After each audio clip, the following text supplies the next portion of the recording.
Hey friends, Jim here with Science Talk. Well, in another report coming out of from the Energy Mix and from their coverage of the COP27, Arctic wildfires show approach of new climate feedback loop. Oh, cheery. Well, here's a photo of some fires going on in the Arctic. European scientists have identified a new and potentially devastating climate hazard, the Arctic wildfire. In two of the world's warmest years, fires in the northernmost regions incinerated an area of forest and peatland to release 150 million tons of carbon into the atmosphere, concludes a peer-reviewed study released by the American Association for the Advancement of Science.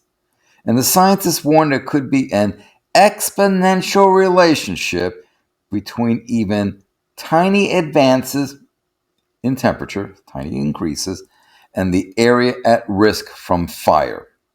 In 2019 and 2020, fires in the Siberian Arctic scorched 4.7 million hectares or 4,700 square kilometers of land. This adds up to 44% of all the area burned in the region in the last 40 years. The Arctic soils are a natural reservoir of vast amounts of stored carbon, but as the global thermometer rises, once waterlogged and frozen peatland dries and becomes potentially flammable.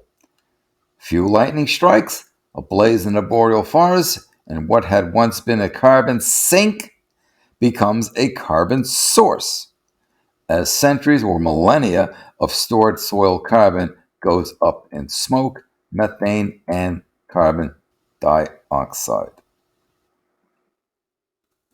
In the course of what used to be a normal year, Arctic permafrost and tundra soils are calculated to absorb 100 million tons of carbon from the atmosphere.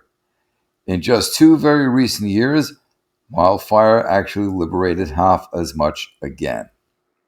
Inevitably, a greater burden of atmospheric carbon means a warmer world, which in turn means an ever greater danger of peat and timber fires in the Siberian and Canadian Arctic, and Alaska and Scandinavia to drive global heating to ever more dangerous level.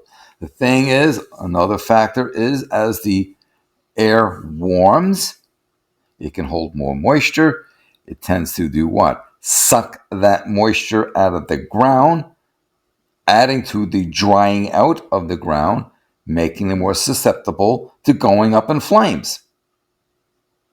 That's what they were getting at there in that sentence. Adria Descalz of the Center for Ecological Research in Barcelona, Spain, and colleagues from France, Holland, and Japan report in their journal Science that they studied 40 years of satellite data to identify fire damage in the Siberian Arctic between 1982 and 2020. They found a huge proportion of the damage concentrated in just 2 years, as reported earlier, 2019 and 2020. They examined all the factors that work to create conditions for fire in an unlikely environment: wind speed, air, surface temperatures, precipitation, changes to the growing season, lightning frequency, etc. And they identified a near exponential relationship between these factors in annual burned area. A near exponential relationship between those factors in the annual burned area. They follow the finding up with a clear warning. By mid-century, large fires are likely to recur with increased warming. There is a temperature threshold, and the Arctic, already the fastest warming region on the planet, 3-4 times as much, is about to cross it.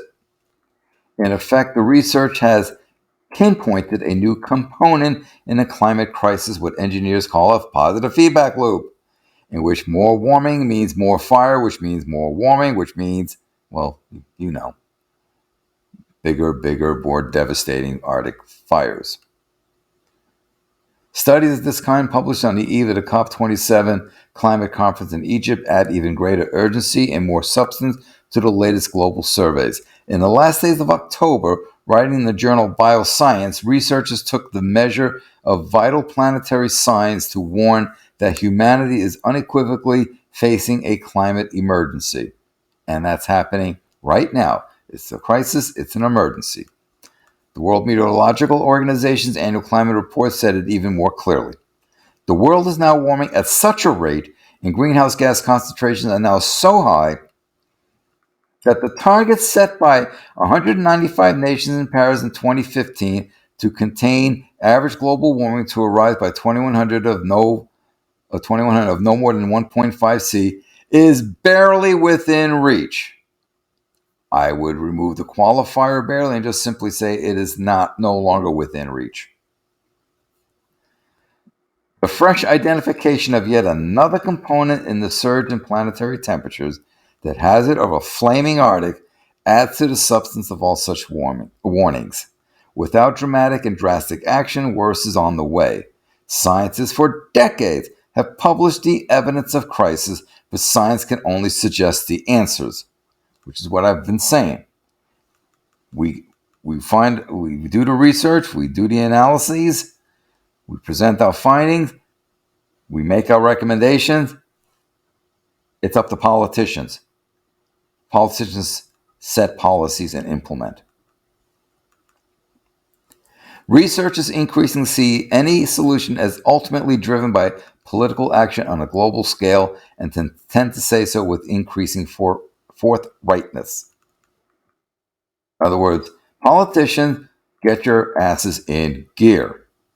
This is evidence from the past year from every corner of the world showing that sea levels continue to rise faster, lethal heat waves are getting hotter, and the time we have to change course gets shorter, said Hannah Cloak of the University of Reading in the UK. The leaders of nations gathering in Egypt may feel like they have a lot on their plates at the moment, but history will judge them and us as the most pathetic, short-sighted, and stupid generation that ever lived if we continue to ignore the evidence and don't take the last credible off-ramp available to us. Wow, I like that. Most pathetic, short-sighted, and stupid generation. Can't argue with that.